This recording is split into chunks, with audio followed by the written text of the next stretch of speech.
ওকে, আসসালামু আলাইকুম শিক্ষার্থীরা, আশা করছি তোমার সবাই খুব ভালো আছো। সবাইকে আমন্ত্রণ কর্তৃক কর্তৃক আয়োজিত এইচএসসি 25 ব্যাচের জন্য আমাদের আজকের এই স্পেশাল ক্লাসটিতে, যেই ক্লাসে আমরা নবাব সিরাজউদ্দৌলার পতন নিয়ে আলোচনা করব। বেসিক্যালি গত পরশু দিন তোমাদের সাথে আমি আরেকটি ক্লাস নিয়ে এসেছিলাম, যেখানে আমরা নবাব সিরাজউদ্দৌলার উত্থানের যে সময়কালটা, সেই উত্থানের সময়কালটা নিয়ে কথাবার্তা বলেছি।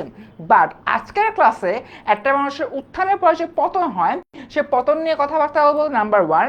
এবং নাম্বার 2, আজকের ক্লাসে তোমাদের সাথে আরও বেশ কিছু গুরুত্বপূর্ণ বিষয় নিয়ে কথাবার্তা বলবো। সেটি হচ্ছে তোমাদের যে গুরুত্বপূর্ণ অনুধাবনমূলক প্রশ্নগুলো রয়েছে, সেই রকম 5টা গুরুত্বপূর্ণ অনুধাবনমূলক প্রশ্ন নিয়ে আমরা আমাদের আজকের ক্লাসে তোমাদের সাথে কথাবার্তা বলবো। এবং শুধুমাত্র তাই না শিক্ষার্থীরা, আমরা এই যে দুটো ক্লাস করলাম, সিরাজউদ্দৌলার উত্থান এবং সিরাজউদ্দৌলার পতন, আমি বিশ্বাস করি এই দুটো ক্লাসের মাধ্যমে তোমরা তোমাদের এন্টায়ার এইচএসসি ফার্স্ট ইয়ার লাইফে যদি একটাবারের জন্য সিরাজউদ্দৌলা গল্পটা না পড়ে থাকো, সেটার কিন্তু একটা কিয়ংদশ রিভাইজ হয়ে যাবে, বা ছোট্ট করে তোমরা এখন বলতে পারবা যে কিভাবে কি হচ্ছে অথবা না হচ্ছে। ঠিক আছে? তাই এরকম একটা জায়গা থেকে আমরা আজকের ক্লাসে শুরু করবো আগামী 5 মিনিটের মধ্যে। এবং ক্লাসের টাইমটা অনেক বড় হবে না, বা অনেকক্ষণ ধরে আমরা আসলে ক্লাসটা করবো না। আমরা ক্লাসটা সর্বোচ্চ 1 ঘন্টা বা 1 ঘন্টা 10 মিনিটের মতোই করবো, যাতে করে এই শর্ট যে সময়টা রয়েছে, এই শর্ট সময়ের মধ্যে আমরা খুব ইজিলি সিরাজউদ্দৌলার যে পলাশির কাহিনীটা রয়েছে, পলাশির কাহিনীটা বুঝতে পারি, এবং তোমরা তোমাদের জায়গা থেকে একটা ভাস্ট আইডিয়া গেইন করতে পারো কিভাবে এই যে সম্পূর্ণ নাটকটি রয়েছে, নাটকটা আমাদের পড়তে হবে। ওকে, আমার সাথে ফেসবুক থেকে মাহবুবা আলী জয়েন করেছে, শাহিন খান জয়েন করেছে, ইফা জয়েন করেছে, আশিকা ভুঁইয়া জয়েন করেছে। এবং অ্যাপার্ট ফ্রম দ্যাট ইউটিউব থেকে আমার সাথে আজাজুর রহমান রয়েছে, রুবাইয়া অর্পিতা রয়েছে, বরকতুল্লাহ রয়েছে, মরিয়ম রয়েছে, তাসমিয়া রহমান রয়েছে, ফারহানা আক্তার রয়েছে, আমাদের সাথে হুমায়রা আয়েশা রয়েছে। তো সব কিছু মিলিয়ে অনেক অনেক স্টুডেন্ট কিন্তু আমার সাথে জয়েন করছো। এবং তোমাদের সকলের নিকট একটাই ফান্ডামেন্টাল রিকোয়েস্ট থাকবে, আজকের ক্লাসটাকে মনোযোগ দিয়ে করো, তাহলে কিন্তু তোমাদের জায়গা থেকে যে সম্পূর্ণ নাটকটা যে রয়েছে, সম্পূর্ণ নাটকটা শেষ হয়ে যাবে। ঠিক আছে? সো তোমরা কারা কারা রেডি আছে ক্লাসে করার জন্য? এবং তোমাদের ক্লাসের শুরুতেই সিরাজউদ্দৌলার ব্যাপারে একটা বেসিক কথা বলবো, বেসিক কিছু জিনিস দেখাবো। সেটার জন্য কারা কারা তৈরি, কাইন্ডলি কমেন্টে জানো। আর তোমরা কারা কোন জায়গা থেকে ক্লাসে জয়েন করছো, সেটা হলো আমাকে জানিয়ে দিতে পারো। আর আরেকটা কাজ করো, কাইন্ডলি ক্লাসটা টক টক করে শেয়ার করে ফেলো। ঠিক আছে? ক্লাস শেয়ার করলে কিন্তু বুঝতে পারবো কারা ক্লাসে মনোযোগ দিয়ে করছো। এবং তোমার যে ফ্রেন্ডরা রয়েছে, ফ্রেন্ডদেরকে তোমরা যদি ইনভাইট করো বা মেনশন দাও, তাহলে কিন্তু খুবই ভালো হয়। ওকে, ঠিক আছে। আমার সাথে ইস্যু জয়েন করেছে, আমার সাথে রত্না সাহা জয়েন করেছে, আমার সাথে মাহবুবা আলী তো আগে থেকেই আছে। ওকে, এসএসসি 26 ব্যাচের ফারিয়া জয়েন করেছো। ফারিয়া, এটা যদিও হচ্ছে কি এইচএসসি ব্যাচের জন্য, অর্থাৎ এইচএসসি 25 ব্যাচ তোমাদের সিনিয়র ভাই আপুদের, বাট তুমি যদি আমার সাথে থাকতে চাও থাকতে পারো, নো ওয়ারিজ। ওকে, ঠিক আছে। ইকরা বরিশাল থেকে এইচএসসি 25 ব্যাচ, মুন্সিগঞ্জ থেকে জয়েন করেছে শাহিন খান, মেহরিমা জয়েন বলছে রেডি, ঢাকা থেকে জয়েন করেছে এমডি মেলিন। ওকে, সো মোটামুটি বেস্ট স্টুডেন্ট চলে আসছো। তোমরা কিন্তু কাইন্ডলি ক্লাসটা অবশ্যই শেয়ার করে দিবে। আজকে আমরা বিগত ক্লাসের লিয়াজু অংশ নিয়ে কথাবার্তা বলবো। আজকে আমরা মূল ক্লাসে ঢোকার আগে লাস্ট ক্লাসে কি নিয়ে কথাবার্তা বলছি, আসো সেগুলো নিয়ে একবার হলোকে জেনে নিই। আমাদের লাস্ট যে ক্লাসটা ছিল, সেই লাস্ট ক্লাসে আসলে আমরা দেখিয়েছি নবাব সিরাজউদ্দৌলা তার জায়গা থেকে কি কি সমস্যার সম্মুখীন হয়েছিলেন। প্রথমত, তার যে প্রাসাদ ষড়যন্ত্র অন্যতম গুরুত্বপূর্ণ একটা সমস্যা ছিল, এবং এটার বাইরে তার বয়স কম হবার কারণে কূটনৈতিক পারদর্শিতার যে অভাব ছিল, সেই বিষয়গুলো সম্পর্কে আমরা লাস্ট ক্লাসে জেনেছি। শুধুমাত্র তাই না, আমরা লাস্ট ক্লাসে সিরাজের যে শত্রু, সেই শত্রুর একটা লিস্ট তোমাদের হাতে ধরিয়ে দিয়েছি, এবং আমরা ওই যে এনিমিসগুলো রয়েছে, ওই এনিমিসগুলো অনুযায়ী এক একজন কিভাবে সিরাজের এগেইনস্টে রোল প্লে করছে, সেই বিষয়গুলো দেখিয়েছি। এবং শুধুমাত্র তাই না, লাস্ট ক্লাসে আমরা আরও একটা গুরুত্বপূর্ণ কাজ করেছি, সেটা হচ্ছে আমরা প্রায় 10 থেকে 12টার মতো এমসিকিউ সলভ করেছি এবং তোমাদেরকে দেখাতে চেয়েছি যে যেখানে পরীক্ষার আর মাত্র 8 মাস বাকি, সে 8 মাস আগেও তোমরা এখনো প্রপারলি অনেকগুলো এমসিকিউজ কিন্তু পাচ্ছ না। তার কারণটা কি? প্রপার গাইডলাইনের অভাব নাম্বার 1, নাম্বার 2 সঠিকভাবে পড়াশোনার অভাব। এবং এই দুটো জিনিসের জন্যই তোমাদের যে কাজটা হলো করতে হবে, আমাদের এইচএসসি 25 ব্যাচের যে বাংলা ইংলিশ আইসিটির 2.0 কোর্সটি রয়েছে, এই কোর্সটিতে কিন্তু তোমাদের জয়েন হতে হবে। তোমরা কিভাবে কোর্সে জয়েন হতে পারো সেই বিষয়ে আজকে ক্লাসের এক ফাঁকে আমি তোমাদেরকে হলো গিয়ে দেখিয়ে দিব, ঠিক আছে? ওকে, আমরা আস্তে আস্তে হলো ক্লাসটা হলো শুরু করি। সো ফার্স্টেই আমরা আজকে আমাদের নাটক সিরাজউদ্দৌলা পড়ব। শোনো, আজকের ক্লাসটা শুরু করার আগেই তোমাদের সামনে আমি একটা অনুধাবনমূলক প্রশ্ন নিয়ে আসছি। প্রশ্নটা হচ্ছে, ব্রিটিশ সিংহ লেজ গুটিয়ে নিলেন, এ বড় লজ্জার কথা। সংলাপটি বুঝিয়ে দেখো। প্রশ্নটি এসেছিল রাজশাহী বোর্ড 2022 সালে। কবে? রাজশাহী বোর্ড 2022 সালে। এরকম একটা জায়গা থেকে কারা কারা আছো এই সম্পূর্ণ অনুধাবনটা অ্যাটলিস্ট এক সেন্টেন্সে বলতে পারবা, তারা একটু কমেন্টে লিখে দাও যে ভাইয়া এটার ব্যাখ্যা এক বাক্যে এইটা। একটু দেখি কমেন্টে দেখাও তো আমাকে সবাই।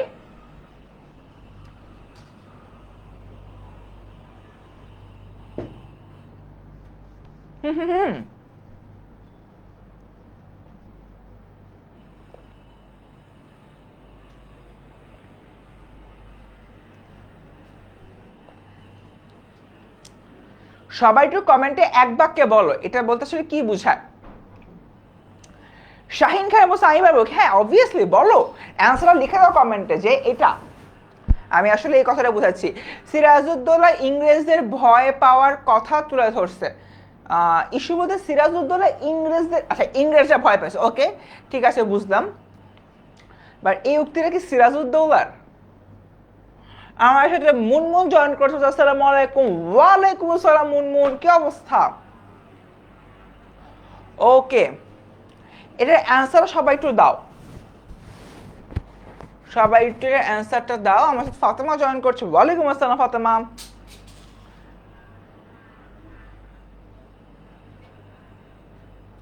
আচ্ছা, সিরাজের সৈন্য সামন্ত অনেক বেশি ছিল তাই ভয় পেয়ে পালাইছে, এরা বলছিল তাসনিয়া। উক্তিটি সিরাজউদ্দৌলার, ইংরেজরা ভয় পালিয়ে যায়, উক্তিটা সিরাজউদ্দৌলার আসলেই। ওকে, হলওয়েলকে বলেছিলেন ব্রিটিশ সিংহ লেজ গুটিয়ে নিলেন, এ বড় লজ্জার কথা। উমিচাঁদ যুদ্ধক্ষেত্র থেকে ইংরেজদের পালানোর প্রসঙ্গে এই কথাটি বলেছিলেন। দেখো, উমিচাঁদ এই কথাটা কাকে বলেছিলেন? হলওয়েলকে বলেছিলেন, ঠিক আছে? এটা কিন্তু নবাব সিরাজের উক্তি না, বরঞ্চ এই উক্তিটা হলো কে করেছেন? এই উক্তিটা করেছিলেন হলওয়েল, ঠিক আছে? এই উক্তিটা করেছেন উমিচাঁদ। উমিচাঁদ কাকে বলেছিলেন? উমিচাঁদ মূলত হলওয়েলকে উদ্দেশ্য করে বলেছিলেন, ঠিক আছে? এবার দেখো, ইস্ট ইন্ডিয়া কোম্পানি ইংরেজদের নবাবের বিরুদ্ধে ষড়যন্ত্র করেছেন জেনে নবাব সিরাজউদ্দৌলা ইংরেজদের ফোর্ট উইলিয়াম দুর্গ আক্রমণ করে। গত ক্লাসে আমি তোমাদেরকে একটা যুদ্ধের কথা বলেছিলাম, যে ফোর্ট উইলিয়াম দুর্গ জয়ের যে যুদ্ধটা বা কলকাতা জয়ের যে যুদ্ধটা, মনে আছে কার কার? আমি একটা বিশাল ম্যাপ দেখিয়েছিলাম, একজন দুষ্টামি করে বলছিলাম ভাইয়া আপনি তো হচ্ছে গিয়ে গুগল ম্যাপ দেখে পড়াইতে পারতেন। সো ওরকম একটা জায়গাতে গত ক্লাসে একটা ম্যাপ দেখে হচ্ছে তোমাদেরকে দেখিয়েছিলাম যে এখানে কলকাতা, এখানে মুর্শিদাবাদ, এখানে হচ্ছে দিল্লি, এখানে একটু ঝামেলা হয়েছে, অনেক কিছু তোমাদেরকে দেখিয়েছিলাম গত ক্লাসে। ওই যে কলকাতার যুদ্ধটা, এখানে আসলে কলকাতার যুদ্ধটার কথাই বলা হচ্ছে। এবং কলকাতার ওই ফোর্ট উইলিয়াম দুর্গের যে যুদ্ধ, সেই যুদ্ধে কিন্তু কে জয়ী হয়েছিল? সেই যুদ্ধে জয়ী হয়েছিল আমাদের নবাব সিরাজউদ্দৌলার বাহিনী। এবং সেইখানে যখন হচ্ছে কি নবাব সিরাজউদ্দৌলার বাহিনী প্রচণ্ড আগ্রাসনের সাথে সামনে এগিয়ে আসছিল, তখন ব্রিটিশ যে আর্মি রয়েছে, ব্রিটিশ আর্মি অনেকেই পালিয়ে যাচ্ছিল। ইভেন ইফ ফোর্ট উইলিয়াম দুর্গের প্রধান রজার ড্রেক, সেও নদীপথে নৌকায় করে পালিয়ে যায়। তার মানে বাচ্চারা, এমন একটা জায়গা থেকে আমরা এখানে আসলে কি দেখতে পাই? আমরা দেখতে পাই যে আমাদের যে ব্রিটিশ সিংহ রয়েছে, ব্রিটিশ সিংহ লেজ গুটিয়ে পালিয়ে গিয়েছিল। এবার তোমাদেরকে একটা রিয়েলিটি চেক দিই, যেটা গত ক্লাস হতেছিলাম। তোমরা এইচএসসি ফার্স্ট ইয়ারে অলরেডি একটা বর্ষ শেষ করে ফেলছো। আর হাতে কোনো 8 মাস আছে, তোমরা এখনো একটা পার্টিকুলার অনুধাবনমূলক প্রশ্নের জ্ঞানটা বা কে কাকে কোন কথা বলছে এরা বলতে পারতেছো না। তোমরা অনেকেই বলতেছো কি এই উক্তিটা কার ছিল, এই উক্তিটা ছিল তোমার সিরাজের, বা এটা তো নবাব সিরাজের উক্তি ছিল না, তাই না? তাই এই বিষয়টা হচ্ছে কি আমাদের মাথায় রাখতে হবে। ওকে, ঠিক আছে। আশিকা বলতেছে মনে আছে, লুৎফা রাইজু বলছে লেট করে ফেললাম, না কোনো লেট হয়নি, সমস্যা নেই। সারা বলছে আসসালামু আলাইকুম, ওয়ালাইকুম আসসালাম সারা, আশা করছি তোমার সবাই খুব ভালো আছো। আচ্ছা ঠিক আছে, এতটুকু আমরা সবাই মোটামুটি আই গেস বুঝছি। এতটুকু যদি আমরা বুঝে থাকি, আমরা এবার চলে যাব ক্ষমতার হাত বদলের সূচনা লগ্ন। বেসিক্যালি সিরাজের যে ক্ষমতা পাওয়াটা,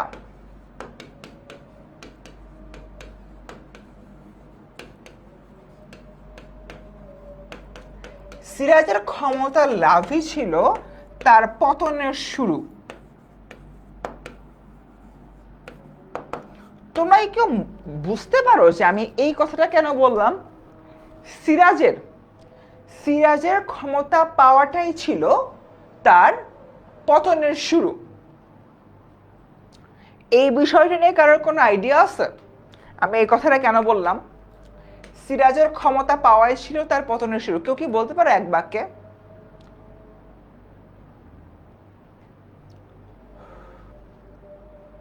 কেউ কি এক বাক্যে বলতে পারো সিরাজের ক্ষমতা পাওয়াই কেন তার পতনের শুরু হবে?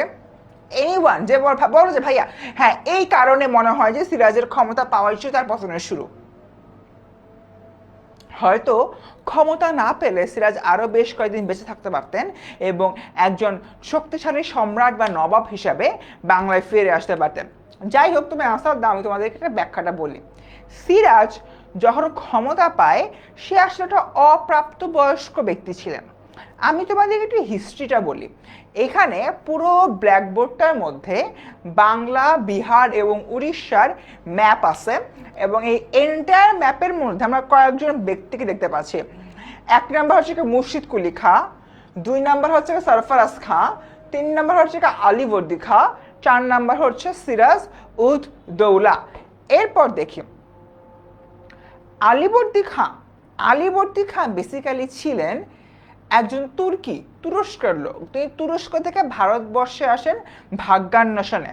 মানে তার হচ্ছে কি আমরা কি করি, আমরা সবাই বাংলাদেশ ছেড়ে অন্য দেশে যাই না কাজ করতে বা হলো গিয়ে নিজের ভাগ্য বদলাইতে, আরো বেশি বড় লোক হইতে, বাংলাদেশ থেকে অন্য যেরকম আমেরিকা চলে যাওয়ার প্রবণতা আছে ঠিক ওই রকম তুরস্ক থেকে আলীবর্দী খান বাংলায় আসার পরে ওই সময় বাংলার হচ্ছে একটা মানে প্রদেশের চিফ ছিল মুর্শিদ কুলি খাঁ। ঠিক আছে, প্রদেশের চিফ।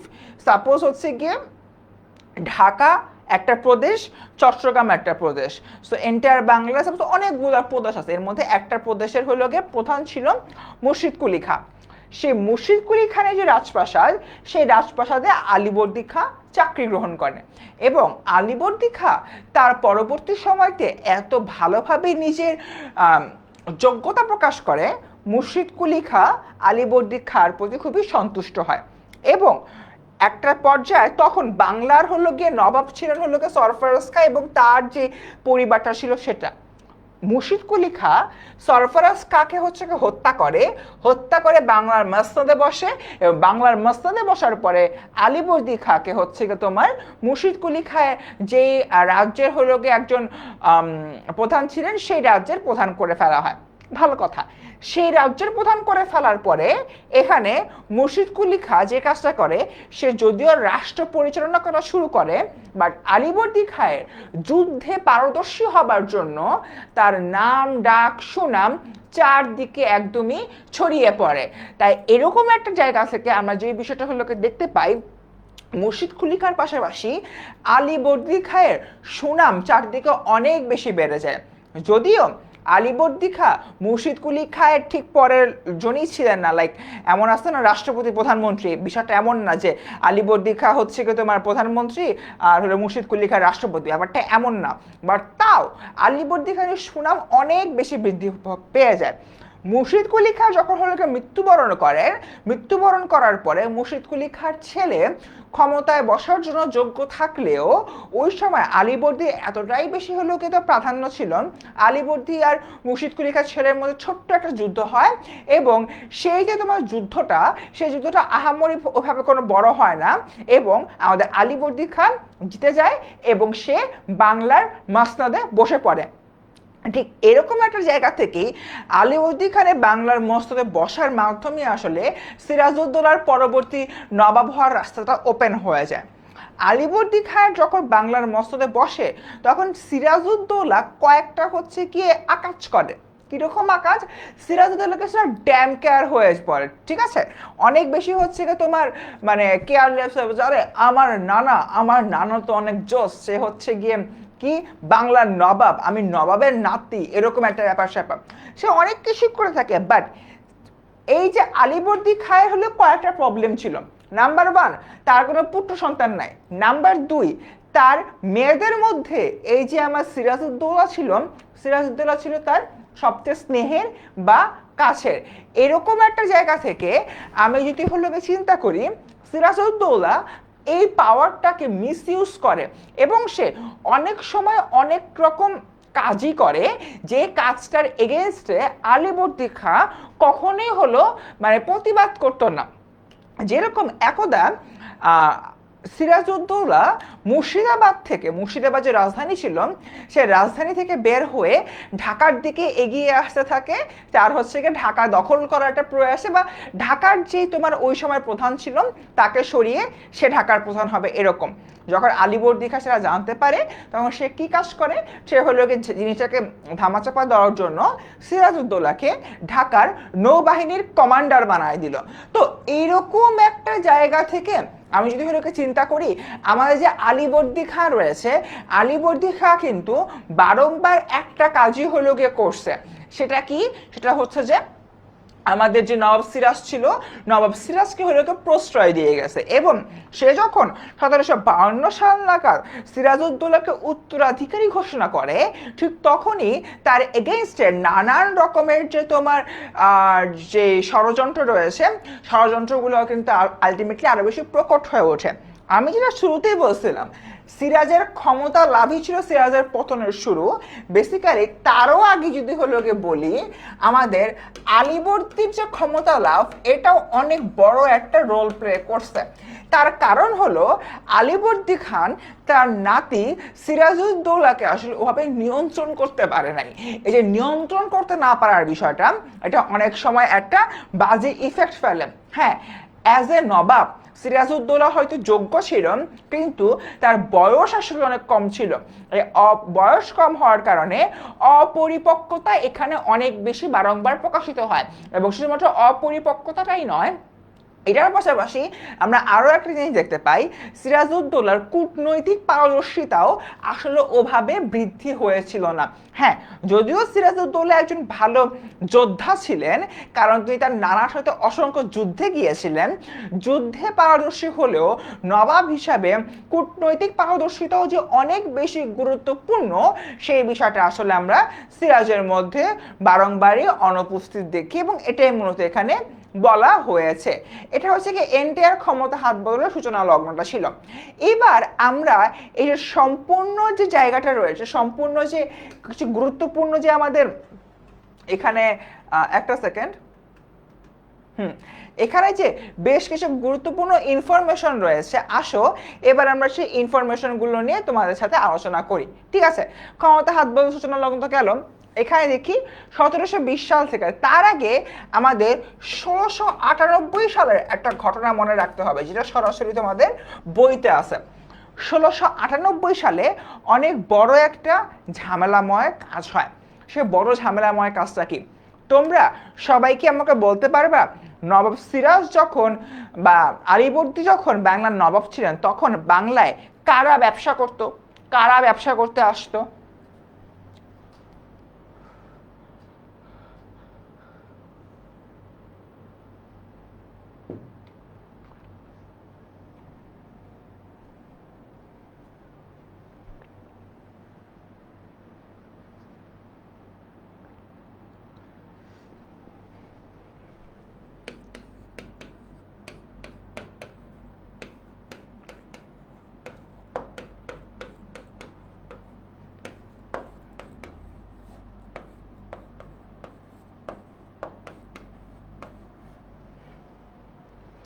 ইস্যু সঠিক অ্যান্সার দিয়ে দিয়েছে, ফরাসি আর ইংরেজরা।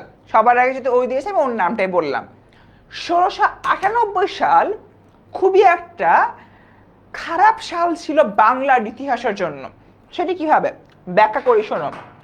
ওই সময় বাংলার মানে মোগল সম্রাট ছিল ফররুখ শাহ মোস্ট প্রবাবলি, বা যাই হোক, ওই সময়কার যে মোগল সম্রাট ছিলেন তিনি দুরারোগ্য ব্যাধিতে আক্রান্ত হন, এবং দুরারোগ্য ব্যাধিতে আক্রান্ত হওয়ার কারণে তার ভেতরে দেখা যাচ্ছে যে বাঁচার কোনো সম্ভাবনা ছিল না। তখন এক ইংরেজ ডাক্তার নাম তার হ্যামিল্টন বা হ্যামিলনের বাসিওয়ালা, এটা তো মনে রাখতে পারো, এটা কিন্তু বইয়ের কথা বলতে সরাসরি মনে রাখতে হবে। ইংরেজ ডাক্তার নাম তার হ্যামিল্টন। ওকে, লুৎফা নেটওয়ার্কের প্রবলেম তোমার, আমার না। আচ্ছা, ইংরেজ ডাক্তার নাম তার হ্যামিল্টন শল্য চিকিৎসা করে আমাদের যে মোগল সম্রাট রয়েছে মোগল সম্রাটকে বাঁচিয়ে তুলেন, এবং মোগল সম্রাট জান ফিরে পায় এত খুশি হয়েছে, সে বলতেছে ইংরেজ ভাই তোমাদের যা চাই সব নিয়ে যাও, আমার কাছে কিছুই রাখা লাগবে না। শুধুমাত্র মোগল সম্রাটের যান বাঁচানোর কারণে ইংরেজরা কি কি সুবিধা পেয়েছে বললি। নাম্বার 1, টাকশাল স্থাপন করার সুবিধা পাইছে, নিজেরা টাকা সহাবে। নাম্বার 2, ইচ্ছা স্বাধীন মতো ব্যবসা করার সুযোগ পাইছে। নাম্বার 3, ফরাসিদের উপরে ইংরেজ বেশি প্রাধান্য পাবে সে অধিকার পাইছে। নাম্বার 4, কয়েকটা বাঙালি হলেও বাংলাদেশের প্রদেশের বাংলাদেশের যে প্রদেশ রয়েছে সেই প্রদেশের তাদেরকে মালিকানা দেওয়া হয়েছে। নাম্বার 5, নিজস্ব দুর্গ স্থাপনের মালিকানা দেওয়া হয়েছে। জাস্ট একটা বান্দার জান বাঁচাইছে দেখে এতগুলো ইনফরমেশন বা এতগুলো সুযোগ সুবিধা তাদেরকে দিয়ে দেওয়া হয়। এইরকম একটা জায়গা থেকে ইংরেজরা অনেক বেশি পাওয়ারফুল হয়ে যায়, এবং এটা বাংলার জন্য অনেক খারাপ একটা বিষয়। তোমরা একটু বলো তো, ওই মোগল সম্রাটের কাজটা করা ঠিক হয়েছে? আমি একটু কমেন্টগুলো দেখি।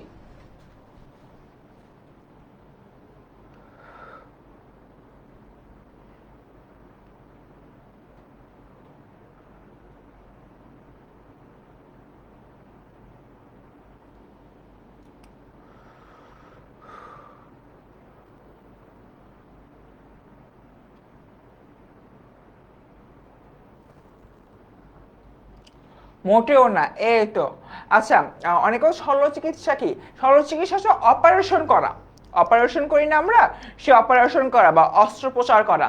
আচ্ছা, আমাকে এটা বলো, এক্স্যাক্টলি মুঘলরা তখন বুঝতে পারে নাই তাই এমন ভাই, মুঘলদের প্রবলেম যেন কি ছিল, মুঘলরা তো দিল্লিতে বসে ভারতবর্ষ শাসন করত, প্রদেশগুলোতে কি হচ্ছে না মুঘলরা কখনো একটা মানে দেখতো না, এবং এটা মোগল সাম্রাজ্যের পতনের অন্যতম গুরুত্বপূর্ণ কারণ ছিল।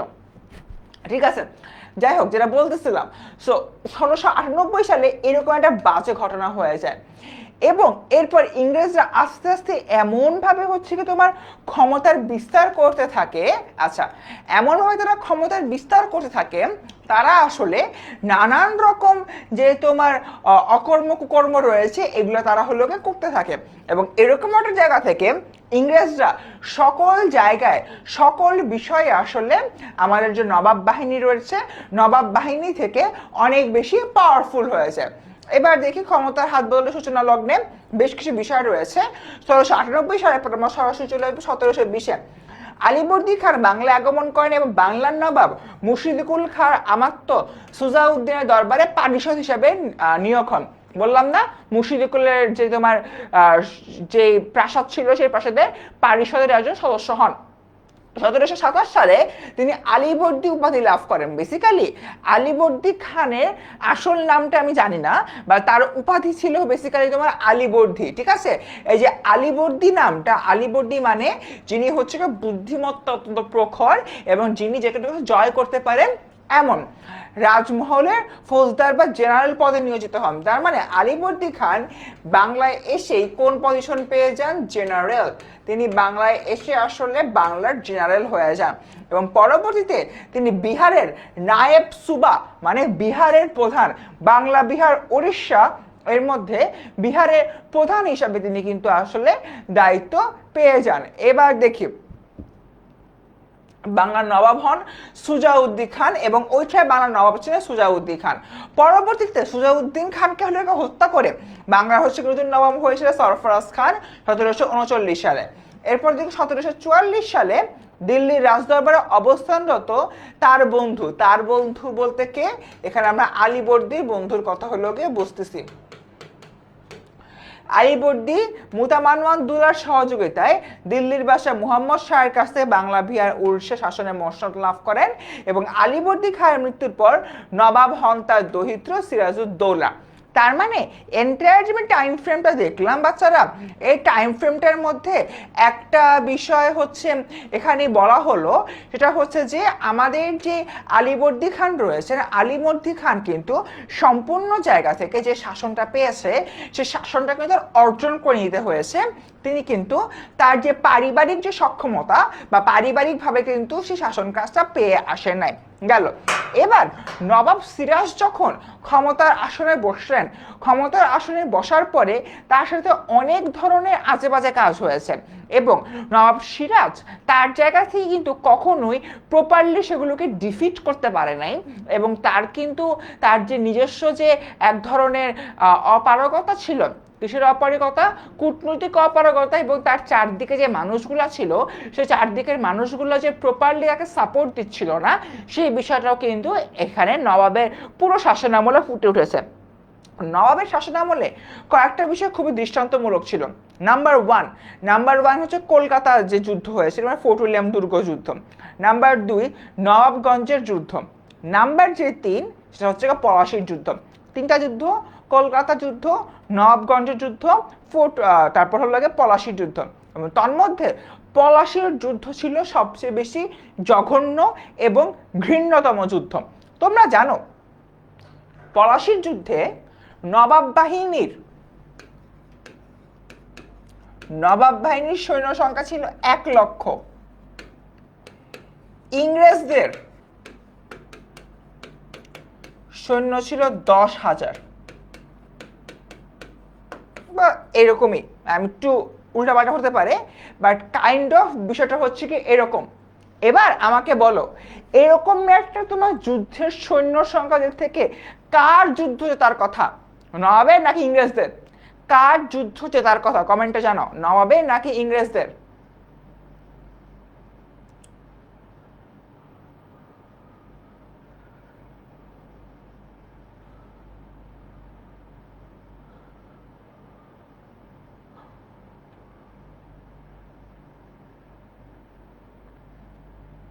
এক্স্যাক্টলি নবাবের, কারণ নবাবের কি বেশি, নবাবের হচ্ছে কি তোমার মানুষ সংখ্যা অনেক বেশি ছিল, কিন্তু যুদ্ধের যে কৌশল, সে কৌশলের কারণে আসলে নবাব বাহিনী হেরে যায়।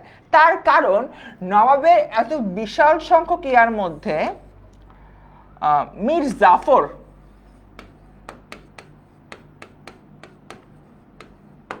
মীর জাফরের কাছে 50,000 সৈন্য ছিল এবং মজার ব্যাপার হচ্ছে মীর জাফরের এই 50,000 সৈন্য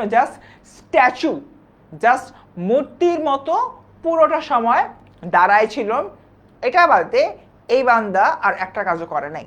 তার মানে কি, তার মানে মীর জাফরের তো মানে নবাবের সৈন্যের অর্ধেকে তো হচ্ছে কাজই করলো না। তো যখন কাজই করলো না, তারা তো আসলে মানে যুদ্ধ জয়ের প্রতি বা যুদ্ধ জয়ের কোনো আশাই রাখতে পারে না, তাই না? এটা ছিল মূল কারণ নবাবের পরাজয়। পলাশির যুদ্ধে আরেকটা মজার বিষয় হয়, সেটা হচ্ছে ফরাসিরা, পলাশির যুদ্ধে ফরাসিরা আরেকটা মজার কাজ করে। আমরা পড়ার সময় বা হলো দেখার সময় একটা জিনিস দেখি না যে ফরাসির কোন এক সৈন্য, এই ফরাসি সৈন্যের নাম বলো যে হলো গিয়ে নবাবের জন্য সরাসরি কাজ করেছে, দেখি কারা কারা পারো, তারপরে হচ্ছে কি আমি এটা বলবো ফরাসিরা কিভাবে পলাশির যুদ্ধে রোল প্লে করছে, দেখি কারা কারা এটা পারো। জানাও তো একটু, জানাও তাড়াতাড়ি জানাও, কারা কারা পারো বা একটু জানাও দ্রুত।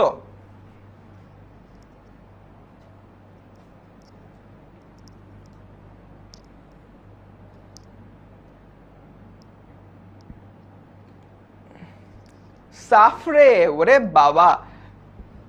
রাইসুল, কে জানি রাইসুল জুহালা বলছে। আরিফ ভালো আছে। আমি ফরাসির যুদ্ধ করছি। আচ্ছা শোনো, রাইসুল জুহালা নবাবের গুপ্তচর ছিল, সে হলো ফরাসির কোনো সৈনিক ছিল না। ফরাসির একমাত্র যে সৈনিকের কথা বলা হচ্ছে সে হলো তোমার কে বাবারা বলতো, সাফরে। সে হচ্ছে সাফরে। এখন তোমাদের কারো কি আইডিয়া আছে? আচ্ছা ভাই, পলাশির যুদ্ধে ফরাসিরা কেন নবাবের প্রতি আনুগত্য দেখাইছে? এনিওয়ান অফ ইউ,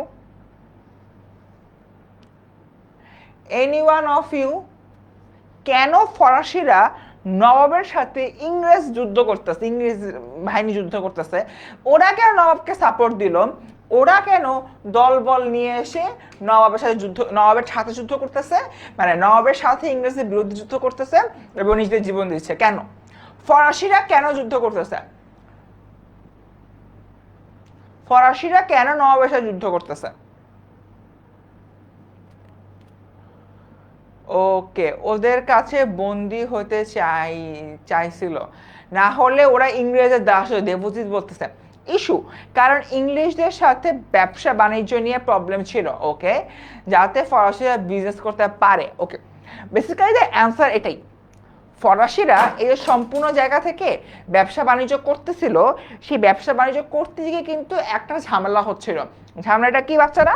ঝামেলাটা হচ্ছে ইংরেজরা নানানভাবে তাদেরকে নানান রকম সমস্যায় ফেলছিল।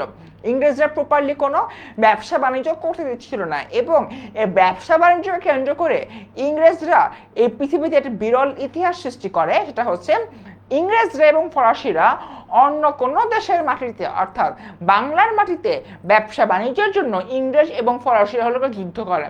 British east India company and French east India company যুদ্ধ করেছিল। এই যে যুদ্ধটা অনেক বেশি রক্তক্ষয়ী হয়েছিল, ফরাসিরা অনেক বেশি ক্ষতিগ্রস্ত হয়েছিল। এই যুদ্ধে যদিও ফরাসিরা হেরে যায়, সেটার জন্য ইংরেজদের বিরুদ্ধে প্রতিশোধ নিতে ফরাসিরা নবাবের হয়ে যুদ্ধ করে। বেসিক্যালি ফরাসিদের নবাবের হয়ে যুদ্ধ করার রিজন হলো দুইটা। নাম্বার ওয়ান, আগের যুদ্ধে পরাজিত হয়ে যাওয়ার কোনো প্রতিশোধ নেওয়া, এবং নাম্বার টু, ইংরেজরা বিতাড়িত হলে সিরাজউদ্দৌলার কথা অনুযায়ী ফরাসিরা পরবর্তীতে অনেক বেশি অগ্রাধিকার পেত ইংরেজদের তুলনায়। তাই ফরাসিরা ইংরেজদের বিরুদ্ধে নবাবের সাথে যুদ্ধ করে। সো এটাই হচ্ছে আমার পলাশির যুদ্ধ কয়েকটা প্লট টুইস্টের মধ্যে অন্যতম একটা। এবার দেখি, আমরা জানি নবাব সিরাজের ঘটনার মধ্যে উল্লেখযোগ্য ঘটনা হচ্ছে গিয়ে এইটা। কত তারিখে, তারিখটা মনে রাখা গুরুত্বপূর্ণ। 1757 সালে 23 জন। তোমার নিজের নাম ভুলে যাও, আমার কোনো আপত্তি নাই। কোন ক্লাসে পড়ো, কিসে পড়ো, সব ভুলে যাও, আমার কোনো আপত্তি নেই। বাট 1757 সালে 23 জন, এটা ভোলা যাবে না। এটা ভুললেই কিন্তু শেষ।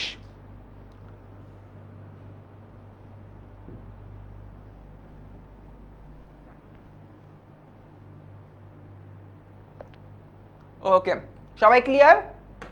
এতটুকু সবাই এতটুকু ক্লিয়ার?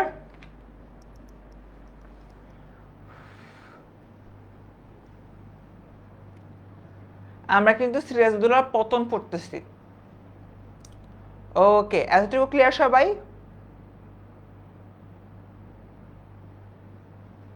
প্যারাডক্স পারসন, হ্যাঁ নিজের নাম ভুলে যাও, কোনো সমস্যা নাই, বাট এই তারিখটা ভুলো না। ওকে গেল। এরপর দেখি, পলাশির প্রান্তরে সিরাজউদ্দৌলা এবং ব্রিটিশ ইস্ট ইন্ডিয়া কোম্পানির মধ্যে এই যুদ্ধ সংঘটিত হয় মীর জাফরের বিশ্বাসঘাতকতার কারণে নবাব পরাজিত হন। এটা একটু সরাসরি বলে দেওয়া হয়েছে।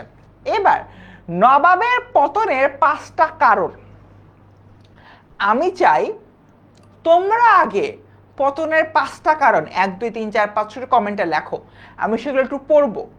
তোমরা সবাই নবাবের পতনের 5টা কারণ হচ্ছে কি লেখো, তোমরা একটু কমেন্টে লেখো, আমি সেগুলো পড়বো। ঠিক আছে, তোমরা একটু কমেন্টে লেখো, আমি সেগুলো পড়বো। তোমরা একটু কমেন্টে নবাবের পতনের যে 5টা কারণ রয়েছে সেই 5টা কারণ হচ্ছে একটু লেখো। ঠিক আছে,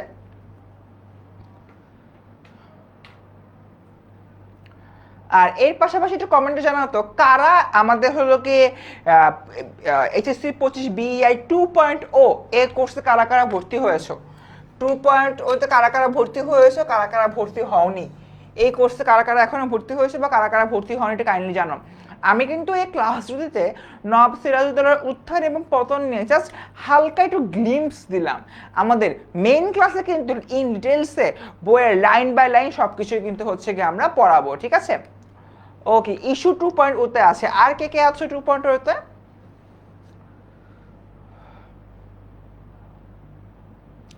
আফটার জয়েন করছে, এমন কেউ আছে যে 2.0 নাই বা ভর্তি হতে চাও এমন?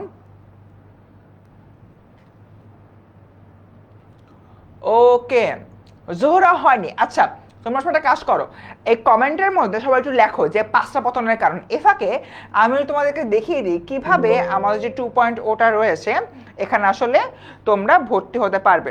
সো আমরা সরাসরি হচ্ছে গুগল ক্রোমে চলে যাব। গুগল ক্রোমে যাওয়ার পরে আমরা এখানে এসে হচ্ছে গিয়ে লিখবো যে 10ms.com। ওকে, আমরা এখানে এসে লিখবো 10ms, এই যে 10ms লিখলে কিন্তু চলে আসে 10ms.com, আমাদের হলো গিয়ে যে ওয়েবসাইটটা রয়েছে। সেই ওয়েবসাইটে যাওয়ার পরে প্রথম যে লিঙ্কটা আসে আমরা প্রথম এই লিঙ্কটা প্রেস করব। তারপরে কিন্তু সুন্দর মতো আমার যে এন্টার ওয়েবসাইটটা রয়েছে এন্টার ওয়েবসাইটে কিন্তু চলে আসে। চলে আসার পরে এইখানে তোমার যে হলো গিয়ে ব্যাচ, তুমি কোন ব্যাচের, তুমি 25 ব্যাচের, সেই 25 এখানে হচ্ছে গিয়ে লিখবা। সাপোজ এখানে তুমি লিখলে 2-5, লেখার পরেই দেখো এখানে অনেকগুলো হলো চলে আসতেছে। একটু নিচে নামলেই এইচএসসি 25 অনলাইন ব্যাচ 2.0 একদম দেখা আছে ক্লিয়ারলি। এখানে হচ্ছে আমরা প্রেস করব। এখানে প্রেস করার পর হচ্ছে সব কিছু এখানে চলে আসবে। কারা কারা টিচার আছে, যে আমার ছবি দেখা যাচ্ছে, হ্যালো। সো এখানে সব কিছু চলে আসবে এবং এখানে কিন্তু আমাদের রুটিনটাও দেওয়া আছে। সব কিছুর পরে আমরা যে কাজটা করব, এখানে যে কোর্স কিনুন, যারা কোর্সটা কিনতে চাও তারা সুন্দর মতো এটা প্রেস করতে পারবা। এটা প্রেস করার পরে যদি তোমাদের কোনো প্রোমো কোড থাকে প্রোমো কোড অ্যাড করে তুমি হলো গিয়ে টাকা পেমেন্ট করার জন্য আমাদের বিকাশ, নগদ, ব্যাংক অ্যাকাউন্ট, এমএক্স কার্ড বা যে কোনো ধরনের কার্ডই করতে পারবা। এভাবে কিন্তু আমরা কোর্সটা হচ্ছে কি শুরু করতে পারবো। এই যে এভাবে যদি প্রেস করি তোমাদের হলে একটা দিতে হবে, ইমেল নাম্বার বা ফোন নাম্বার দিতে হবে, এর মাধ্যমে কিন্তু আমরা করতে পারবো। সো আলটিমেটলি খুবই সহজ উপায়ে কিন্তু আমরা কিভাবে ওয়েবসাইট থেকে কোর্সটা কিনতে পারি সেটা তোমাদেরকে হলো গিয়ে দেখিয়ে নিলাম। এবার তোমাদেরকে যে টাস্কটা দিয়েছিলাম সেই টাস্কটা কিন্তু দেখি। রিফাত ভুঁইয়া, নবাব সিরাজের পতনের 5টি কারণ। 1, বিশ্বাসঘাতকতা এবং ষড়যন্ত্র। আচ্ছা, রিফাত ভুঁইয়ার এই লেখার স্টাইলটা আমাকে কেন চ্যাট জিপিটি টাইপ লাগতেছে। চ্যাট জিপিটিতে এভাবে দেয়। ওকে, ওটা না পড়ি, ইস্যুটা যাই। ইস্যু, একজন যোগ্য যোদ্ধা হলো নবাব হন। শত্রুকে মিত্রতা নির্ণয় যেমন পটু ছিল তিনি ততই কাঁচা হয়েছেন। মোহনলালের কথা না শুনে মীর জাফরের কথা শোনা। মীর জাফরের বিশ্বাসঘাতকতা। ওকে, যুদ্ধের উপকরণ নষ্ট হয়ে যাওয়া। এবার দেখি কামরুন নাহার ফ্রম ইউটিউব বলতেছেন সিরাজের অপরিপক্কতা, সৈন্যদের বিশ্বাসঘাতকতা, কঠোর না হওয়া, দূরদর্শিতার অভাব, অল্প বয়স। অনেকগুলাই তোমরা বেসিক্যালি বলছো। এবার এগুলার মধ্যে কয়েকটা খুবই ভাইটাল রোল প্লে করতেছে। সবাইকে হচ্ছে কি রেডি? আমি তাহলে আমার এন্ডে কারণগুলো দেখাবো। ওকে, এই হচ্ছে আমার 5টা কারণ, ঠিক আছে? তোমরা একটু সবাই আগে 5টা কারণ একবার দেখে নাও এবং যারা যারা পারো এই কারণগুলো একটা স্ক্রিনশট নিয়ে নাও।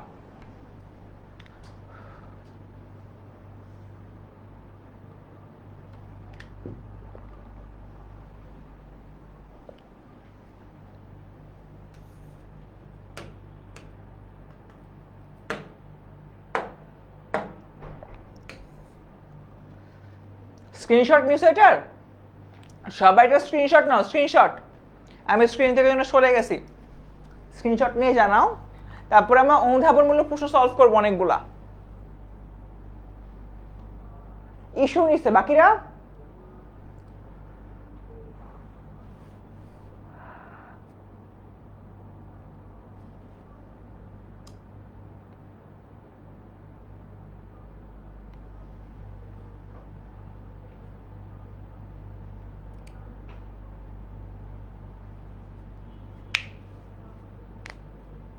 সবাই নিশ্চয় স্ক্রিনশট? ওকে, আশিকা 26-এর কোর্সে আছে, ভেরি গুড, ডান। এবার আসো প্রত্যেকটা পয়েন্ট ব্যাখ্যা করি। প্রতারকদের বিশ্বাস করা, সে মীর জাফর সহ অন্য যে সকল প্রতারক ছিল, সিরাজউদ্দৌলা একটা বলদ লোক। সে জানে মীর জাফর প্রতারণা করতেছে, সে জানে রাজবল্লভ, উমিচাঁদ, রায়দুল্লভ, জগৎ শেঠ সবাই ওর সাথে প্রতারণা করতেছে, তাও সে হচ্ছে এদের উপর বিশ্বাস করছে। কারণ মীর জাফর সিরাজ মনে করছে এই মানুষগুলার মধ্যে দেশপ্রেম জেগে উঠবে। দেশপ্রেমটা কখন জেগে উঠবে? সিরাজ মনে করছে আচ্ছা ঠিক আছে, আমি তো জানি এই যুদ্ধে গেলে আমি হারবো, তাও আমি যুদ্ধে যাই। যখন এই মানুষগুলো দেখবে যুদ্ধের ময়দানে বাংলার বীর সেনানীরা পরাজয় বরণ করছে, তখন এই মানুষগুলো যুদ্ধে ঝাঁপায় পড়বে। বাট যেখানে মীর জাফর নবাব হওয়ার স্বপ্ন দেখে, তার কাছে তো যুদ্ধে হারলে ভালো, তাই না? তাই এরকম একটা জায়গা থেকে আমরা যে বিষয়টা হলো দেখতে পাই, আমাদের নবাব সিরাজের মনের ধারণা ছিল যে শেষ মুহূর্তেও হলো এদের মধ্যে দেশপ্রেম জেগে উঠবে, বাট সেটা আসলে হয় না। নাম্বার 2, আপন মানুষের কাছ থেকে প্রতারিত হওয়া। এর মধ্যে দুজন রয়েছে, একজন হলো ঘসিটি বেগম, আরেকজন সিরাজউদ্দৌলার শ্বশুর। কারা কারা আছো সিরাজউদ্দৌলার শ্বশুরের নাম মনে আছে? একটু কাইন্ডলি কমেন্টে দেখো। সিরাজউদ্দৌলার শ্বশুরের নাম কি বলো? আমি নামটা বললাম না, নামটা আমি এখানে লিখবো। আমি ঘসিটি বেগমটা ব্যাখ্যা করি, সবাই একটু সিরাজউদ্দৌলার শ্বশুরের নামকে কমেন্টে লেখো। ঘসিটি বেগমের ক্ষেত্রে আমরা যে বিষয়টা হলো দেখতে পাই, সেটা হচ্ছে যে তিনি সরাসরি নবাব সিরাজউদ্দৌলার খালা, আপন খালা। এই আপন খালা যে কাজটা করছে, সে চাচ্ছিল শওকত জং, যে কিনা তার পালিত মদ্যপ নারীলোভী একজন ক্যারেক্টার, সে চাচ্ছিল আমাদের আলীবর্দী খাঁ যাতে শওকত জংকে ক্ষমতায় বসায়। বাট আলীবর্দী খান তার সাম্রাজ্যের কথা বিবেচনা করে সিরাজকে ক্ষমতায় বসায়, এবং পরবর্তীতে সিরাজের সাথে ঘসিটি বেগম একটা ক্ল্যাশ সৃষ্টি হয়। বেসিক্যালি ঘসিটি বেগম যা চাইছিল শওকত জং তো এমনি অথর্ব, সে ক্ষমতা বসলে কি আর না বসলে কি, আমি আসলে ক্ষমতা চালাবো, সেটা অ্যাকচুয়ালি তার জন্য হয় নাই, কারণ নবাব সিরাজ ক্ষমতায় বসে গেছে। এবং পরবর্তীতে সিরাজ যখন বুঝতে পারছে যে ঘসিটি বেগম তার পিঠ পিছে চক্রান্ত করতেছে, ষড়যন্ত্র করতেছে, ষড়যন্ত্র করতে করতে তোমার সব কিছু ধ্বংস করে দিচ্ছে এবং ইংরেজের সাথে হাত মিলাচ্ছে, তখন সিরাজ দুটা কাজ করে। নাম্বার 1, ঘসিটি বেগমকে তার মতিঝিলের প্রাসাদ থেকে তুলে এনে মুর্শিদাবাদের প্রাসাদে নজরবন্দি করে রাখে। এবং নাম্বার 2 যে কাজটা করে, এটা হচ্ছে ঘসিটি বেগমের যে কোষাগার ছিল, সে কোষাগার সে বাজেয়াপ্ত করে ফেলে। এই জন্য ঘসিটি বেগমও পরবর্তীতে সিরাজউদ্দৌলাকে প্রতারণা করে। এবং আরেকজন যে ইরিচ খাঁ, মির্জা ইরিচ খাঁ, ধন্যবাদ সবাইকে যারা সঠিক অ্যান্সার দিয়েছ। মির্জা ইরিচ খাঁ যে হচ্ছে লুৎফার বাবা, লুৎফার বাবা। লুৎফা হচ্ছে সিরাজের ওয়াইফ।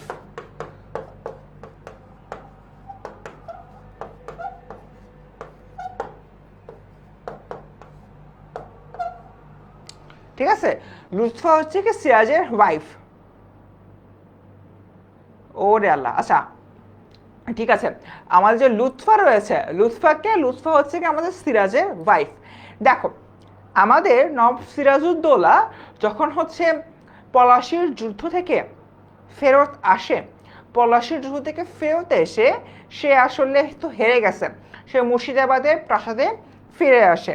তার কথা অনুযায়ী সাফরে এবং মোহনলালের অ্যাডভাইস শুনে সে ফিরে আসে, এবং ফিরে এসে সে চাচ্ছিল পুনরায় দল গঠন করতে এবং ইংরেজের বিরুদ্ধে বাকি যুদ্ধ করতে, যে যুদ্ধে প্রধান সেনাপতি হবে কে, আমাদের নবাব সিরাজউদ্দৌলা। সে তখন মুর্শিদাবাদের প্রাসাদে এসে তার যে কোষ ভাণ্ডার রয়েছে, সেই কোষ ভাণ্ডার হলো কি বলে, ওরে আল্লাহ, আচ্ছা যে কোষাগার রয়েছে, সেই কোষাগার আসলে আমাদের এখানে সিরাজউদ্দৌলা সম্পূর্ণরূপে ওপেন করে দেন। এবং সিরাজউদ্দৌলা সম্পূর্ণ কোষাগারটা ওপেন করে দেওয়ার পরে সে হলো সবার কাছ থেকে সহায়তা আছে।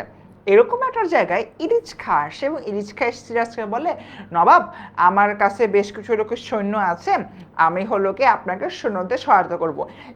খুবই স্বাভাবিক, সিরাজউদ্দৌলা তখন একটু মানে আশ্বস্ত হয়ে আছে, ঠিক আছে আমার শ্বশুর মশাই আসছেন, শ্বশুর মশাই আমাকে কিছুটা হলো সাপোর্ট দিবে, এরকম একটা জায়গা। কিন্তু প্রবলেম যেটা হয়, নবাবের শ্বশুর মশাই নবাবের কোষাগার থেকে কিছু পরিমাণের অর্থ নিয়ে সে সম্পূর্ণরূপে পালায় যায় এবং নবাব যখন এটা শুনে তার মাথায় হাত পড়ে যায় এবং সে যে কাজটা করে দরবারের মধ্যে এইভাবে মুখে হাত দিয়ে দরবারের মধ্যে সে এভাবে মুখে হাত দিয়ে বসে থাকে। তার মানে আমরা আসলে দেখতে পাই সিরাজউদ্দৌলা সকল জায়গায় আপন মানুষদের কাছে বিশালভাবে হলো সে প্রতারিত হয়েছিল। প্রথমত আমাদেরকে ঘোষী বেগমের জিনিসটা, দ্বিতীয়ত ইরিচ খায়ের বিষয়টা। এবং ইরিচ খা এতটাই স্বার্থান্বেষী ছিলেন যে তিনি তার নিজের মেয়ের কথাও আসলে এখানে মনে করেন না, মানে লুৎফার কথা এখানে তার মাথায় আসে না। এটাই বেসিক্যালি এখানে বলা হচ্ছে। তো আপন মানুষদের প্রতারিত হওয়ার মধ্য থেকে ইরিচ খায়ের যে প্রতারণার বিষয়টা, এটা তোমরা কেমন ভাবে একটু কমেন্টে জানাও তো। একটা লোক বললো যে আমি আসতেছি তোমার কাছে সৈন্য নিয়ে, টাকা পয়সা নিয়ে চলে গেল, বাট আলটিমেটলি সে পরবর্তীতে ভেগেই গেছে, সে আর ফেরত আসে না সৈন্য সামন্ত নিয়ে। এটাই বেসিক্যালি এখানে বলা হচ্ছে। এক্স্যাক্টলি শ্বশুর প্রতারণা করছে। নাম্বার 3, প্রাসাদ ষড়যন্ত্র মোকাবিলা না করতে পারা। এর মধ্যে সবাই আছে, ঘোষিটি বেগম, মীর জাফর,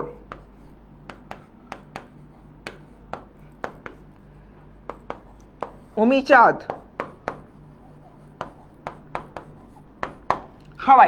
সবাই আসে, কেউ আসলে বাদ নাই। গতকালকে আমরা যে হলো কি সিরাজউদ্দৌলার একটা বিশাল হলো শত্রুর লিস্ট পড়াইলাম, সেই শত্রুর লিস্টের মধ্যে যারা যারা ছিল তারা সবাই পাহাড় ষড়যন্ত্রের মধ্যে লিপ্ত ছিল। কিভাবে? মীর জাফর হলো গিয়ে প্রাসাদে আসতেছে, যখন হলো গিয়ে কোনো মিটিং বৈঠক হচ্ছে, সে সেখানে হলো বারবার হলো দেখায় যে নবাব হলো মীর জাফরকে উদ্দেশ্য করে খারাপ কথা বলতেছে, এটা মীর জাফর ভালো লাগতেছে না। সে আসলে কি ভিকটিম ব্লেমিং যেটা রয়েছে ওইরকম ভিকটিম ব্লেমিং এর কাজটা করে থাকে, সে বলে থাকে সে আসলে ভিকটিম হচ্ছে, এমন একটা অবস্থা। তার মানে এরকম একটা জায়গা থেকে আমরা যে বিষয়টা হলো কি দেখি, আমাদের নবাব সিরাজউদ্দৌলা প্রাসাদ ষড়যন্ত্র কিছুতে মোকাবিলা করতে পারেনি। 4 নাম্বার, এটা অনেক গুরুত্বপূর্ণ, ছোট বয়স হওয়ার কারণে প্রাসাদ ষড়যন্ত্র মোকাবিলা করতে পারে না। এবং এইখানে সে আসলে কি হয়, অভিজ্ঞতার যে অভাবের বিষয়টা সেটাখানে ফুটে ওঠে। সিরাজউদ্দৌলা কিন্তু বুঝতেছে মীর জাফর তার সাথে বিদ্রোহ করতেছে, বাট সে মীর জাফরকে সরাই দিচ্ছে না, সরাই না দিয়ে মীর জাফরের জায়গায় বহাল রাখতেছে, তার যে পাওয়ারে বহাল রাখতেছে। এরকম একটা জায়গা থেকে তার যে অভিজ্ঞতার অভাব হয়েছে সেই বিষয়টা আমরা এখানে ভালোভাবে দেখি। এবং last but not the least, যোগ্য পারিষদবর্গের অভাব। মীর জাফর, উমিচাঁদ, রায়বল্লভ, তারপর হচ্ছে রায়দুল্লভ, রাজবল্লভ, এরা সবাই আসলে আমাদের সিরাজউদ্দৌলার পারিষদবর্গ হলেও সে আসলে সিরাজউদ্দৌলার জন্য কোনো কাজ করে না, বরঞ্চ নিজের জন্য, নিজের আখের গুছাতে মীর জাফর হয়েছে নবাব, রায়দুল্লভ অথবা রাজবল্লভ হয়েছে সেনাপতি, উমিচাঁদ হয়েছে চাইছে কোটিপতি। এরকম একটা জায়গা থেকে সবাই যে যার মতো কাজ করে গেছে, নবাবের আর কোনো নবাবকে আসলে কেউ সাপোর্ট দেয় নাই।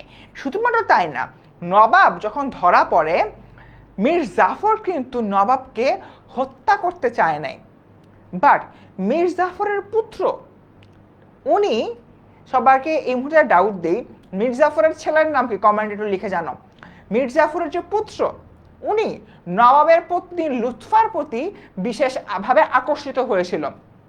এবং এরকম একটা জায়গায় আমাদের যে ক্লাইভ রয়েছে, রবার্ট ক্লাইভ মীর জাফরের পুত্রকে প্রণোদনা দেয়, তুমি যদি সিরাজকে হত্যা না করো, সিরাজ তাহলে পরবর্তীতে বের হয়ে আসবে, বের হয়ে এসে তোমাকেও মারবে, তুমিও আর ক্ষমতা হাতে পাবা না, আর তোমার যে ভালোবাসার মানুষ লুৎফাকে নিয়েও শেষ চলে যাবে। এই যে Miran, very good. So Miran যখন দেখে আই হায়, আমি তো এখন নবাব পুত্র, মির্জাফর যখন ক্ষমতায় বসে গেছে, তাহলে তো আমি ক্ষমতাও পাবো না, লুৎফাকেও পাবো না, একটা কাজ করি মির্জাফরে মেরে ফেলি। তারপর সে 10,000 টাকার হচ্ছে গিয়ে বিনিময় 10,000 টাকার বিনিময়ে সে একজনকে ভাড়া করে।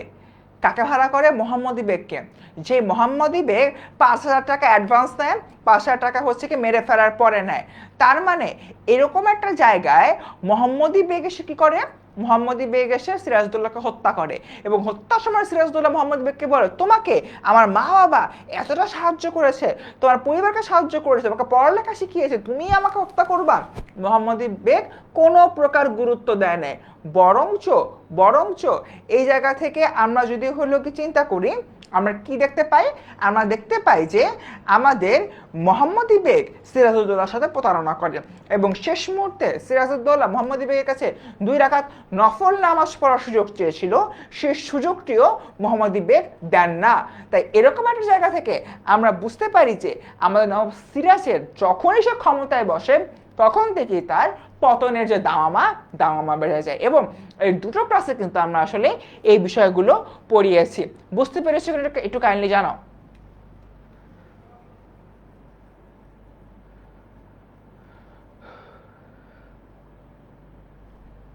এতটুকু কি বুঝতে পেরেছো?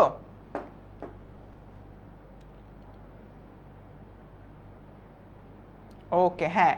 প্যারাডক্স বলতেছে যে মোহাম্মদী বেগকে লালন পালিত করে সিরাজের, মানে সিরাজের ফ্যামিলি মোহাম্মদী বেগকে অনেক বেশি হচ্ছে মানে টেক কেয়ার করেছিল। এবং তোমার তাই না, মিরন কিন্তু পরবর্তীতে নবাবের মিথ্যা জাল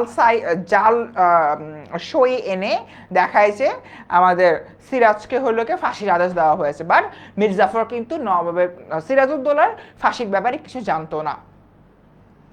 ওকে, মোটামুটি ডান। আই থিঙ্ক আমরা কিন্তু দুটো ক্লাসের মধ্যে খুবই শর্ট ওয়েতে এন্টায়ার ঘটনা পটভূমি কিন্তু বলে ফেলছি।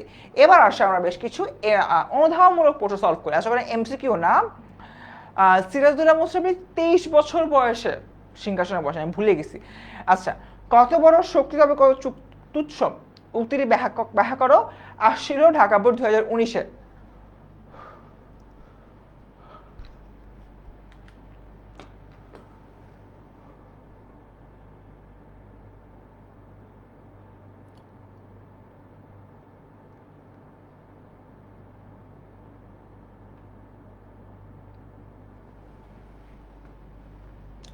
এইটার জ্ঞানমূলক বা প্রথম বাক্যটা কি হতে পারে একটু কাইন্ডলি জানো। একজন বলছে ক্লাইভ কি কোথায় গেল? পলাশী যুদ্ধ শেষ হয়ে যাওয়ার পরে ক্লাইভ কয়েকদিন পরে হলো ইংল্যান্ডে যায় এবং সে ইংল্যান্ডে যে ক্লাইভ আরো বেশি পাওয়ারফুল হয়ে আবার হলো বাংলায় ফিরে আসে। বাংলায় ফিরে আসার পরে এরপর সে নানা রকম ঝামেলা করে, তারপর কিছুদিনের জন্য চাকরিচ্যুত করা হয়, সে আবারও ইংল্যান্ডে ফেরত যায় এবং তারপরে ইংল্যান্ডের সবাইকে বুঝিয়ে শুনিয়ে সে আবারও দেশে ব্যাক করে, বাংলায় ফিরে আসে। বাংলায় ফিরে আসার পরে সে আসলে প্রপারলি আর কিছু করতে পারে না। পরবর্তীতে নিজের যে ব্যর্থতার গ্লানি না মেনে নিতে পেরে রবার্ট ক্লাইভ বিষ পান করে আত্মহত্যা করে।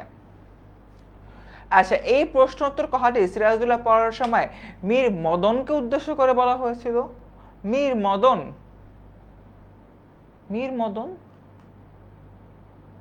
ওকে।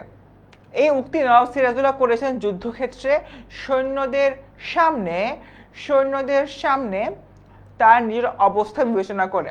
পলাশীর যুদ্ধে ইংরেজদের পক্ষে সৈন্য ছিল 3,000, আর সেই তুলনায় নবাবের পক্ষে সৈন্য ছিল 50,000-এর বেশি বা প্রায় 1 লাখ। ছোট বড় মিলিয়ে ইংরেজদের কামান ছিল গোটা 10। নবাবের 50টারও বেশি, মানে কামান নবাবের অনেকগুলোই ছিল। এত বড় শক্তি নিয়ম ইংরেজের বিরুদ্ধে পলাশীর যুদ্ধে নবাবের মনে আশঙ্কা সন্দেহ ছিল, কারণ তার মনে হয়েছে এরা আসলে ইংরেজদের বিরুদ্ধে লড়াই করবে না। তাই মীর মর্দানের সঙ্গে যুদ্ধ নকশা নিয়ে পর্যালোচনার সময় তিনি আলোচক কথাটি বলেন। ওই নামটা মীর মদন না, মীর মর্দান। ঠিক আছে, এটা আমাদের মাথায় রাখতে হবে। তো এবার একটু হলো দেখো আমরা এখানে কি দেখি, নবাব এত শক্তি নিয়ে আসছে, সে এত শক্তিকে ইউটিলাইজ করতে পারে নাই। তার কারণটা কি? তার কারণ তার বিশাল সৈন্যবাহিনী আসলে যুদ্ধই করে নাই। যুদ্ধের ময়দানে এরকম স্ট্যাচু হয়ে দাঁড়ায় ছিল। এই যে বিষয়টা, এটা কিন্তু ঠিক না, এটাই বেসিক্যালি এখানে বলা হয়েছে। গেল, এরপর আমরা এই এমসিকিউটা বসছি, কি বলি, আমরা এই অনুধাবনটা বুঝছি সবাই।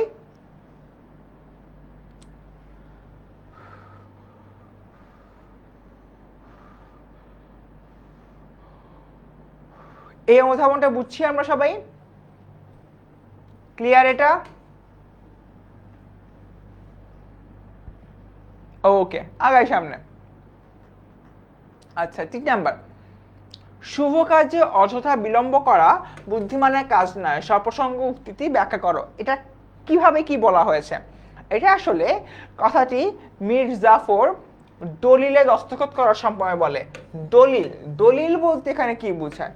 যে দলিলে আসলে বাংলার স্বাধীনতা কুরবানি দেওয়া হয়েছিল।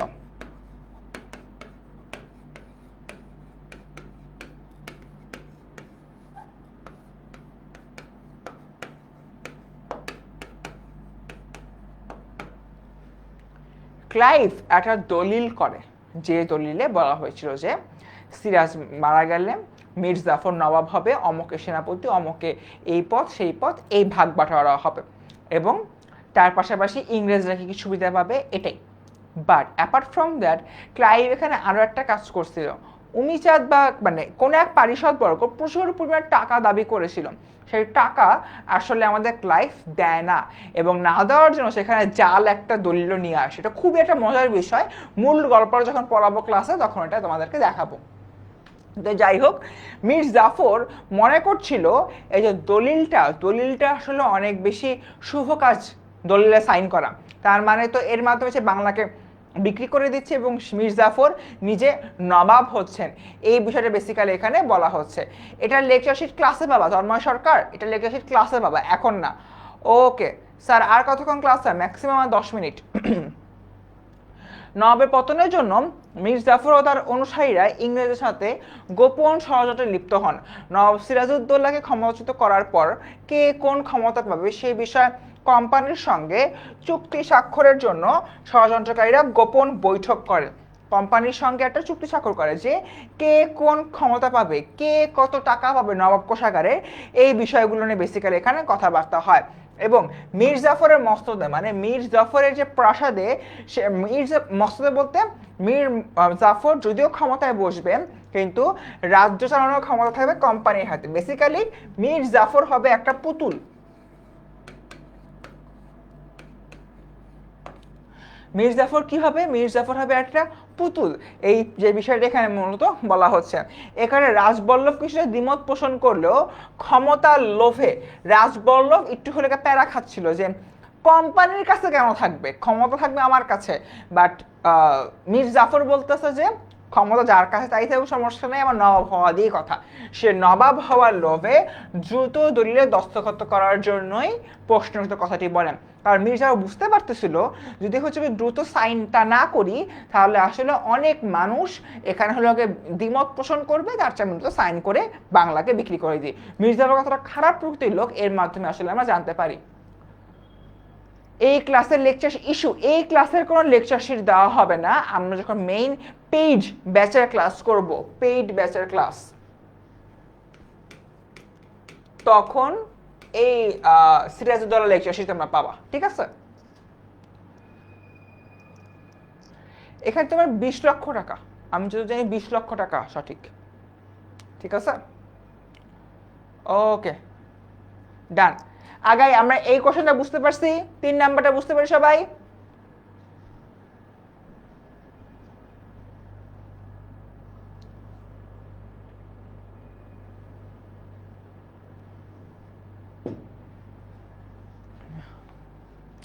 তিন নাম্বার সবাই বুঝতে পারছি?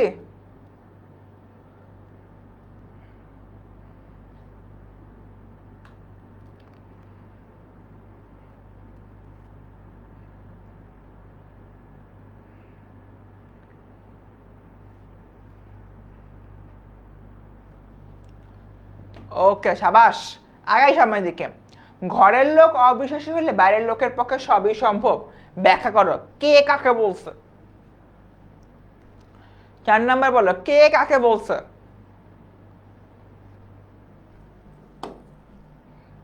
ঘরের লোক অবিশ্বাসী হলে বাইরের লোকের পক্ষে সবই সম্ভব, কে কাকে বলছে?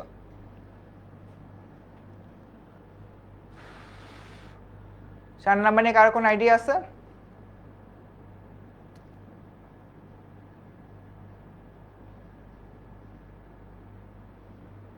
ওকে, আচ্ছা, অনেকেই অ্যান্সার দিচ্ছ।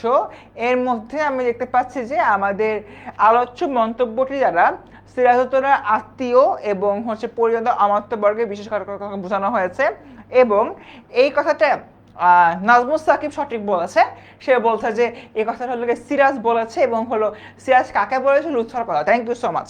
ঠিক আছে, এবার দেখি আলোচ্য বাক্যটি দ্বারা নবাব সিরাজউদ্দৌলার আত্মীয় পরিজন এবং অমাত্যবর্গের বিশ্বাসঘাতকতার বিষয়টা মূলত বোঝানো হয়েছে। নবাব সিরাজউদ্দৌলার বিরুদ্ধে তার আত্মীয় পরিজন এবং অমাত্যবর্গের ষড়যন্ত্রের কথা সবাই জানতাম। কিভাবে নবাবকে সিংহাসিত করা যায় এই ব্যাপারে কথাবার্তা হয়েছিল, এবং এটা নিয়ে নবাব সিরাজ একদিন খুবই ডিপ্রেসড হয়ে যায়, এবং সে ডিপ্রেশনে চলে যাওয়ার কারণে এবং সার্বিক পরিস্থিতি আলোচ্য কথাটি সিরাজউদ্দৌলা তার স্ত্রী লুৎফাকে বলে, এবং লুৎফাকে বলে তিনি মূলত এটা বললেন যে আমার ঘরের যে লোকরা তারাই তো অবিশ্বাসী, এজন্য বাইরের লোক বলতে ইংরেজের কথা বোঝানো হচ্ছে। বাইরের লোক বলতে কারা বোঝানো হচ্ছে? ইংরেজ। তারা যা ইচ্ছা তাই করতেছে। বুঝতে পারছো? দ্যাটস ইট, ডান। এবার আজকের ক্লাসের লাস্ট কোশ্চেন, এবং এটার পরে কিন্তু আমাদের পড়া শেষ। আমার সারা অস্তিত্ব জুড়ে কেবল যেন দেয়ালের ভিড়, উক্তিটি সপ্রসঙ্গ ব্যাখ্যা করো। এই কথাটা কে কাকে বলছে?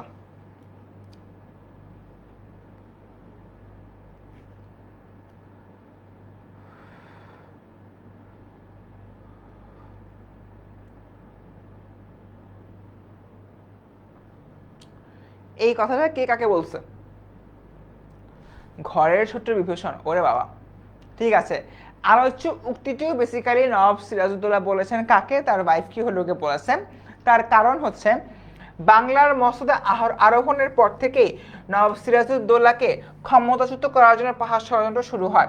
সিরাজের খালা ঘুষরি বেগম থাকার পাশাপাশি অন্যান্যরাও এক্ষেত্রে এই কাজ করেন। নবাব তা বুঝতে পারতেন। এই যে নবাব যে বুঝতেন, এটা এখানে বলা হচ্ছে। মীর জাফর, জগৎ শেঠ, রাজবল্লভের সঙ্গে খুশরি বেগম সিরাজের বিরুদ্ধে গোপন ষড়যন্ত্র শুরু করেন। ওদিকে দেশের অস্তিত্ব রক্ষার জন্য ইংরেজের সঙ্গে সিরাজের দ্বন্দ্ব দিন দিন বেড়ে চলেছিল। সিরাজ তার বর্তমান অবস্থা বুঝাইতে শ্রী লুৎফুন্নেসাকে আলোচ্য কথা বলেন। তার কথাটা কি ছিল? আমার সারা অস্তিত্ব জুড়ে কেবল যেন দেয়ালের ভিড়। দেয়াল বলতে তিনি আসলে এক একটা শত্রুকে বোঝাচ্ছিলেন, যে এক একটা শত্রু সিরাজকে শেষ করে দিচ্ছে, ধ্বংস করে দিচ্ছে, এমন একটা অবস্থা। এবং এরকম একটা জায়গা থেকে তিনি বলছেন যে লুৎফা, আমার সবাই হলো শত্রু হয়ে গেছে, আমার সারা অস্তিত্ব জুড়ে দেয়াল তৈরি হয়ে গিয়েছে, এমন একটা অবস্থা। ঠিক আছে। সো স্টুডেন্ট, একটা বিষয় হচ্ছে, আমি তোমাদেরকে হলো এর আগের ক্লাসেও বলছি, তোমরা যারা এই মুহূর্তে এই গ্রুপে ক্লাস করতেছো, আমাদের এই গ্রুপে কিন্তু আরো অনেক কিছুই হলো হচ্ছে। এর মধ্যে আজকের এই ক্লাস আমাদের কেমন লেগেছে সেই ক্লাসের যে কোনো একটা টাইমের স্ক্রিনশট নিতে পারো। স্ক্রিনশট নিয়ে এই গ্রুপে কিন্তু একটা ফিডব্যাক হলো দিয়ে দিতে পারো, তাহলে আমি আর বুঝতে পারবো যে তোমরা আমার কাছে কিভাবে হলোকে নিচ্ছ, এবং মেইন পেইড ক্লাসে আমি আমার ক্লাসকে আরো কিভাবে উন্নত করতে পারি সেই বিষয় নিয়েও কিন্তু আমরা এই ডিসিশন নিতে পারবো। তাই প্লিজ তোমাদের কাছে রিকোয়েস্ট করব, আমার যে ক্লাসটা আছে, ক্লাসটার ব্যাপারে হলো একটু ফিডব্যাক দিয়ে দিবে। কিছুই না, জাস্ট হলো একটা স্ক্রিনশট নিবে ক্লাসের, তারপর ক্লাসের ব্যাপারে কিছু কথা লিখে এই গ্রুপে হলো পোস্ট করবে। বাট দ্য ফ্যাক্ট ইজ, আমরা সকল পোস্ট কিন্তু অ্যাকসেপ্ট করি না। আমরা টপ 5 পোস্ট অ্যাকসেপ্ট করব যারা হলো ভালোভাবে লিখতে পারবা। বুঝতে পারছি আমরা? ক্লিয়ার সবাই? ওকে, মীর জাফরের অভিনয় মেইন ক্লাসে করব। ঠিক আছে, আজকের ক্লাসে কারো কোনো প্রশ্ন আছে? আর মীর জাফর নিয়ে অভিনয় জানাতে চাইলে মেইন ক্লাস হচ্ছে অভিনয় করব। যাও, শিওর। এবার বলো, আজকের ক্লাসে কারো কোনো প্রশ্ন আছে? পোস্ট অ্যাপ্রুভ করা হবে, যদি তুমি টপ 5 এর মধ্যে থাকো তাহলে পোস্ট অ্যাপ্রুভ করা হবে। আজকের ক্লাসে কারো কোনো প্রশ্ন আছে ফেসবুকে? ওকে, মোটামুটি হচ্ছে ক্লিয়ার। তোমাদের কিন্তু অলরেডি দেখেছি কীভাবে আমাদের কোর্সে এনরোল করতে হবে। যাদের এখন এনরোল করে প্লিজ আমাদের কোর্সে এনরোল করে ফেলো। অ্যান্ড আমরা কিন্তু আমাদের মূল কোর্সে আরও অনেক বেশি ডাইনামিক ওয়েতে অভিনয় করে যেভাবে পাই তোমাদের কিন্তু পড়াবো। ঠিক আছে, তাই কেউ কোনো চিন্তা করো না। পরবর্তীতে ইনশাল্লাহ পেইড ক্লাসে দেখা হবে। সেই পর্যন্ত ভালো থেকো। আসসালামু আলাইকুম।